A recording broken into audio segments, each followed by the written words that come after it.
Hello everybody, welcome to Advanced Academy. Think deeply, learn attentively. আজকে একটা খুব important video নিয়ে এসেছি যে তোমরা অনেকেই আমাকে জানিয়েছো স্ট্যাটিক জিকের উপরে সাজেশন দিতে। সামনেই ডব্লিউবি কনস্টেবলের পরীক্ষা রয়েছে এবং কেপি কনস্টেবলের পরীক্ষা রয়েছে এবং অন্যান্য পরীক্ষাও সামনে রয়েছে। তাই সমস্ত পরীক্ষার কথা মাথায় ভেবে বিশেষ করে পুলিশের পরীক্ষাগুলোর উপর জোর দিয়ে আমি স্ট্যাটিক জিকের উপরে ইম্পর্টেন্ট টপিকগুলোকে আজকে তুলে ধরে নিয়ে এসেছি।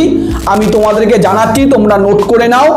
এই টপিকগুলো যদি তোমরা ভালো করে দেখো, আশা করি আগামী যে এক্সামগুলো আছে ওই এক্সামে তোমরা কমন পাবেই পাবে। দেখো, স্ট্যাটিক জিকের যে সিলেবাস যেটা, সেটা ভাস্ট সিলেবাস, অনেক কিছু পড়তে লাগে। এবার এত কম সময়ের মধ্যে এত কিছু পড়ে ওঠাটাও সম্ভব নয়, আবার তোমরাও যদি পড়ে উঠতেও পারো কিন্তু মাথায় ধরে রাখাটাও সম্ভব নয়। তাই আমি বেশ কিছু জায়গায় বিশেষ করে কোন কোন টপিকের ওপর জোর দিয়ে পড়লে তুমি অবশ্যই কমন পাবে, কমনও যদি না পড়ে তুমি অপশন এলিমিনেশন করে আনসার করে আসতে পারবে, তাই নিয়ে আজকে আমি তোমাদেরকে আলোচনা করব। অত্যন্ত সংক্ষেপে আমি তোমাদেরকে বলছি কটা টপিকের নাম। আমি এই একটা চিরকুটের মধ্যে লিখে নিয়ে এসেছি, বেশি না, 10 থেকে 12টা টপিকের নাম বলবো। এই টপিকগুলোকে তোমরা ভালো করে জেনে নাও। চলো তাহলে শুরু করি সময় নষ্ট না করে। প্রথম যে টপিকটা আমি বলবো, ইম্পর্টেন্স ডে। হ্যাঁ, ইম্পর্টেন্স ডেগুলোকে তোমাকে খুব ভালো করে জানতে হবে। অর্থাৎ জানুয়ারি, ফেব্রুয়ারি, মার্চ, এপ্রিল, এরকম 12টা মাসে আমাদের যে বিশেষ দিনগুলো আছে সেই দিনগুলোর উপরে তোমাকে বিশেষ করে নজর দিতে হবে। তবে এই প্রসঙ্গে একটা কথা বলে থাকি, এই ইম্পর্টেন্ট অর্থাৎ গুরুত্বপূর্ণ দিবসগুলোকে পড়ার সময় মাথায় রাখবে লাস্ট 5 থেকে 6 মাসে ইম্পর্টেন্ট কোন কোন ডেগুলো হয়েছিল, তাদের সেই জিনিসগুলোর থিম কি ছিল সেগুলোকে একবার দেখে নিও। তাহলে ইম্পর্টেন্স ডে তুমি স্ট্যাটিক জিকের সাথে কারেন্ট টপিক অনুযায়ী তৈরি করবে। বোঝা গেছে? যেমন ধরো লাস্ট 5 বা 6 মাসের মধ্যে আমি পরিবেশ দিবস ধরতে পারি 5ই জুন, তাহলে এবছর 5ই জুন পরিবেশ দিবসের থিম কি ছিল। এছাড়াও আমরা বলতে পারি 26শে জানুয়ারি প্রজাতন্ত্র দিবস। এটা প্রজাতন্ত্র দিবস তুমি মুখস্থ করবে না, 26শে জানুয়ারিতে প্রজাতন্ত্র দিবসের দিন বিশেষ অতিথি হিসাবে কে ভারতে এসেছিল। অর্থাৎ ইম্পর্টেন্ট দিবসের সাথে তোমাকে কি করতে হবে, কারেন্ট অ্যাফেয়ার্স টপিক দেখে নিতে হবে। যেমন তোমাকে বলতে পারে যে বুক দিবস, বোঝা গেছে, মানে বই দিবস। তাহলে বই দিবস কোন দিন পালিত হয়, এরকম ইম্পর্টেন্ট ডেগুলো তোমাকে দেখতে হবে। আশা করি তোমাকে দিবস বলে আমি বোঝাতে পেরেছি। এরপরে তুমি যে টপিকটা দেখবে, first in the world and হচ্ছে ইন্ডিয়া, অর্থাৎ বিশ্বের প্রথম এবং ভারতের প্রথম যারা অংশগ্রহণ করেছে।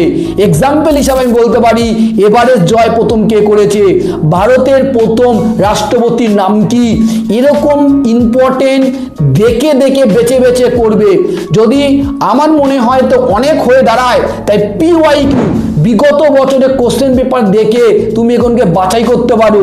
বা বিশেষ করে তরুণ গোয়েল স্যারের বই বা WBCS ক্র্যাকের স্ট্যাটিক জিকে বলে যে অংশটা রয়েছে, বই কিনতে হবে না, ওই পার্টের যে গুলো রয়েছে ওখান থেকে বাছাই করে পড়তে পারো। যদি তোমার কাছে বই না থাকে তুমি আমাকে বলো, আমি তোমাদেরকে PDF বানিয়ে দিয়ে দেবো। বোঝা গেছে? 2 নম্বর টপিক গেল। 3 নম্বর টপিকটা বিশেষ ইম্পর্টেন্ট। এটা হচ্ছে রিভার্স বলে একটা চ্যাপ্টার আছে ভূগোলের, সেই চ্যাপ্টারেরই কথা বলবো। এখানে ড্রেনেজ সিস্টেমের মধ্যে কি করবে, প্রথমত হচ্ছে নদীগুলোর ইম্পর্টেন্ট নদীগুলোর উৎস এবং বিশেষ কিছু নদীর তার টোটাল দৈর্ঘ্য এবং নদীগুলোর উপনদীর নাম কি এবং নদীগুলোর কোন শহর কোন নদীর তীরে অবস্থিত, ইম্পর্টেন্ট ড্যামস অর্থাৎ বাঁধগুলোর, লার্জেস্ট রিভার, তারপরে লংগেস্ট রিভার, এই টাইপের বেশ কিছু কোশ্চেন আমরা দেখেছি স্ট্যাটিক জিকে পাঠের মধ্যে পড়ে। সো স্ট্যাটিক জিকের ওপরে নদ নদীর ওপরে তুমি কিন্তু ভালো করে ওভারঅল একটা ভিউ দেখে নেবে। 3 নম্বর গেল। 4 নম্বরে চলে আসবো আমি scientific names Discovery and invention. হ্যাঁ, অর্থাৎ বৈজ্ঞানিক কিছু দিক আছে বিজ্ঞানের যে আবিষ্কার করেছে। ইনভেনশন অ্যান্ড ডিসকভারির মধ্যে পার্থক্য আছে কি? ইনভেনশন মানে প্রথম আবিষ্কার, আর ডিসকভার মানে আবিষ্কার ছিল সেইটাকে নিয়ে আবিষ্কার করা হয়েছে। এবং কিছু সায়েন্টিফিক নেম, এই টাইপের স্ট্যাটিক জিকে পার্টগুলো তোমরা একটু রেডি করবে। এরপরে 5 নম্বর টপিক যেটা বলবো আমি, ক্যাপিটাল কারেন্সি আর বেশ কিছু গুটি কয়েক পার্লামেন্টের নাম। হ্যাঁ, আমরা দেখেছি স্ট্যাটিক জিকে বিভিন্ন পরীক্ষায় ক্যাপিটাল কারেন্সি হিসাবে আছে। ক্যাপিটাল কথার অর্থ হচ্ছে রাজধানী, আর কারেন্সি কথা হচ্ছে মুদ্রা। এই দেশের মুদ্রা নাম কি, এই দেশের রাজধানীর নাম কি, এরকম বেশ কিছু আসে। এবং সাথে আমরা এও দেখেছি বিভিন্ন দেশের পার্লামেন্টের নাম জানতে চায়, যেমন মায়ানমারের পার্লামেন্টের নাম কি, আমেরিকার পার্লামেন্টের নাম কি, এরকম বিশেষ কিছু মেরে কেটে পার্লামেন্টের মনে হয় 10-12টা নাম মনে রাখলে যথেষ্ট পরীক্ষার জন্য। তোমাদের কাছে যদি এরকম সোর্স না থাকে আমাকে কমেন্টকে জানাও, আমি তোমাদেরকে প্রোভাইড করে দেবো। এরপরে আমি 6 নম্বর টপিকে যেটা আসবো, বুকস অ্যান্ড অথর। হ্যাঁ, পুলিশের পরীক্ষায় কিন্তু books and author is very very important, কারণ পুলিশ পরীক্ষায় এই বইয়ের লেখকের নাম কি এ খুব জানতে চায়। তাই এই বুকস অ্যান্ড অথর তোমরা কিছু স্ট্যাটিক কিছু মানে তোমার ট্র্যাডিশনাল কিছু বুকসের নাম আছে যেগুলো আমরা ঐতিহাসিক বলো বা সাহিত্যের থেকে দিয়ে থাকে, সেরকম বিশেষ কিছু বিগত বছরের থেকে বাছাই করে পড়ে নাও। এবং কারেন্ট টপিকের উপরে কারেন্ট অ্যাফেয়ার্সে বিশেষ কোনো অথরের বিশেষ কোনো বুকের নাম থাকলে সেটাকে তুমি নোট করে নাও। এরপরে চলে আসবো famous cities nickname is the very very important.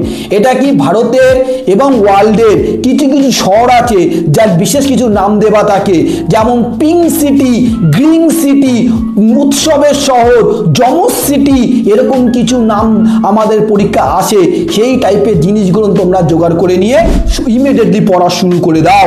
এবং 8 নম্বর টপিকে আসবো ফ্রক ড্যান্স বা ক্লাসিক্যাল ড্যান্স অ্যান্ড ফেস্টিভ্যাল। হ্যাঁ, আমরা কিছু দেখেছি ক্লাসিক্যাল বা লোকনৃত্য সম্পর্কে জানতে চাই, কথাকলি, কত্থক, ভারতনাট্যম, এই টাইপের কিছু নাচ কোন রাজ্যে এরকম দিয়ে দেয়। ঠিক আছে, এছাড়াও কিছু নৃত্যশিল্পীর নামও দিয়ে থাকে এবং কিছু বিশেষ কিছু উৎসব দিয়ে থাকে। তাহলে এই টাইপের টপিকগুলোকে তোমরা একটু ফলো করবে। এছাড়া 9 নম্বর টপিকে আমরা আসবো যে ভূগোলেরই একটা চ্যাপ্টার, যেটা হচ্ছে বায়োস্ফিয়ার রিজার্ভ, আর ওদিকে হচ্ছে national park and wild life sanctuary.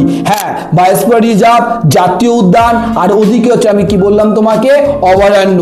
কি করবে, কোন ন্যাশনাল পার্ক কোন রাজ্যে অবস্থিত, বর্তমানে টোটাল কটা তোমার ন্যাশনাল পার্ক আছে, কটা তোমার ওয়াইল্ড লাইফ স্যাংচুয়ারি আছে, বিশেষ কিছু একশৃঙ্গের গন্ডার কোন ন্যাশনাল পার্কে দেখতে পাওয়া যায়। এই টাইপের বেশ কিছু কোশ্চেন তোমাকে রেডি করতে হবে। Very very important for the static GK. Okay, তোমাকে এটা কিন্তু মাইন্ডলি ভাবে পড়তে হবে। প্রত্যেকটা পরীক্ষা ভূগোলের একটা চ্যাপ্টারও বলতে পারো, এবং এটা স্ট্যাটিক জিকে একটা গুরুত্বপূর্ণ পার্ট। এর সাথে তোমরা রামসার সাইটটা পড়ে নেবে। অর্থাৎ রামসার সাইট যখন পড়বে জলাভূমি, তখন তোমাকে পড়তে হবে ভারতবর্ষে টোটাল কটা রামসার সাইট আছে, সর্বশেষ রামসার সাইটের নাম কি যে স্বীকৃতি পেয়েছে, এরকম করে তোমাকে টপিকগুলো রেডি করতে হবে। বন্ধু, আমি তোমাদেরকে যে টপিকগুলোকে বলছি তুমি এই টপিকগুলোর উপরে দেখে যাও, আমি তোমাকে শিওর বলছি তুমি পাবেই পাবে প্রশ্ন পরীক্ষায় কমন। এরপরে চলে আসবো আমরা তোমার হচ্ছে 10 নম্বর টপিকে। 10 নম্বর টপিকে তোমরা ন্যাশনাল এবং ইন্টারন্যাশনাল অর্গানাইজেশন, সাথে তোমাদেরকে ইউএনও অর্থাৎ ইউনাইটেড নেশন অফ অর্গানাইজেশনের উপরে তোমাকে এদের হেডকোয়ার্টার, যেমন ইউনাইটেড নেশনে কি পড়বে, ইউনাইটেড নেশন দিবস কবে হয়, এদের যে তোমার বডিগুলো রয়েছে, ওয়ার্ল্ড ব্যাংক, IMF, তারপরে হচ্ছে ওয়ার্ল্ড হেলথ অর্গানাইজেশন, ইউনেস্কো, ইউনিফ, এদের হেডকোয়ার্টার কোথায়, কতজন টোটাল মেম্বার আছে, সর্বশেষ মেম্বারের নাম কি। এর সাথে ইউনেস্কো যে তোমার পরিষদে যে কাউন্সিলে টোটাল কতজন আছে, 5 জন না 6 জন মনে মেম্বার আছে, যেখানে চায়না, আমেরিকা, রাশিয়া এগুলো পরীক্ষা জানতে চায়। ঠিক আছে, ইন্টারন্যাশনাল কোর্ট, তারপরে হচ্ছে এছাড়া তোমার এশিয়ান ডেভেলপমেন্ট ব্যাংক, সার্ক। ঠিক আছে, এই টাইপের যে অর্গানাইজেশনগুলো নামগুলো আছে, সেই অর্গানাইজেশনের টোটাল মেম্বার কতজন আছে, সর্বশেষ মেম্বারের নাম কি, কারেন্ট টপিক অনুযায়ী বর্তমানের হেডকে অর্থাৎ চেয়ারপারসন বলো বা প্রেসিডেন্ট বলো অথবা সিও বলো, এটাও কিন্তু পরীক্ষায় জানতে চায় বন্ধু। এইগুলো কিন্তু খুব মাইনরিটি কারেন্ট টপিক অনুযায়ী তোমাকে কিন্তু পড়ে নিতে হবে। এরপরে আমি যে পার্টটা বলবো 11 নম্বর পার্ট, যেটা হচ্ছে ওয়ার্ল্ড হেরিটেজ সাইট। হ্যাঁ, ভারতবর্ষে বিশেষ কিছু ওয়ার্ল্ড হেরিটেজ সাইট আছে যেগুলো খুবই গুরুত্বপূর্ণ, ইম্পর্টেন্ট এবং তো অনেক পাবে, এত মাথায় রাখা যাবে না। এটা করতে হলে তোমাকে পিওয়াইকিউ, বিশেষ করে পুলিশে আসা পিওয়াইকিউ থেকে নিতে পারো, ডব্লিউবিসিএস পরীক্ষায় পিওয়াইকিউ থেকে নিতে পারো, আরআরবি পরীক্ষার থেকে পিওয়াইকিউ থেকে নিতে পারো। বাছাই করে এরকম কিছু ওয়ার্ল্ড হেরিটেজ সাইট তুমি পড়ে নাও। এরপরে সর্বশেষ আমি যেটা বলবো গেমস অ্যান্ড স্পোর্টস। হ্যাঁ, গেমস অ্যান্ড স্পোর্টস খুব ইম্পর্টেন্ট। প্রত্যেকটা পরীক্ষা আমরা দেখেছি এর কারেন্ট টপিক থেকে বা স্ট্যাটিক জিকে টপিক থেকেও দিয়ে থাকে। এই 12টা টপিক যদি তুমি নোট করে সুন্দর করে বিগত বছরের কোশ্চেন পেপারের সাথে সামঞ্জস্য মিলিয়ে যদি পড়ো, তুমি অবশ্যই কমন পাবে। আমি তোমাকে বলছি তুমি কমন পাবে, তুমি পড়ো। আর যদি এই সমস্ত সোর্সের যদি কোনো জিনিস যদি তোমার দরকার হয়, তোমার কাছে না থেকে থাকে, তুমি আমাকে কমেন্ট করে জানাও, আমি তোমাকে সঙ্গে সঙ্গে প্রোভাইড করে দেবো। আমি আর একবার সামারাইজ করে দিচ্ছি। এই যে 10 থেকে 12টা টপিক, 1 নম্বর হচ্ছে ইম্পর্টেন্স ডে, 2 নম্বর পৃথিবীতে এবং ভারতের প্রথম যার স্থান অধিকারী করে রয়েছে, এটা পড়ার সময় মনে রাখবে মহিলাদের প্রথম, বাঙালি প্রথম এবং ছেলেদের মধ্যে অল ওভারের মধ্যে প্রথম পড়ে রাখবে। ড্রেনেজ সিস্টেমের মধ্যে pattern important, city, dam, branches, source, ঠিক আছে। সাইন্টিফিক নেমস অ্যান্ড ওদিকে হচ্ছে ডিসকভারি। 5 নম্বরে বলেছি ক্যাপিটাল, কারেন্সি অ্যান্ড হচ্ছে বিভিন্ন দেশের পার্লামেন্টের নাম। 6 নম্বরে বলেছি লেখক এবং তার ইম্পর্টেন্ট বইগুলো। 7 নম্বরে বলেছি নিক নেম, অর্থাৎ বিভিন্ন বিখ্যাত যে শহরগুলো বা দেশগুলো আছে সে সমস্ত শহরের বা দেশের নিক নেম কি আছে। 8 নম্বর বলেছি লোকনৃত্য এবং ক্লাসিক্যাল ড্যান্স এবং ড্যান্সারদের নাম এবং কিছু ফেস্টিভ্যাল। 9 নম্বরে বলেছি ন্যাশনাল পার্ক, বায়োস্ফিয়ার রিজার্ভ এবং সাথে বলেছি ওয়াইল্ড লাইফ স্যাংচুরি এবং তোমার হচ্ছে রামসার সাইট।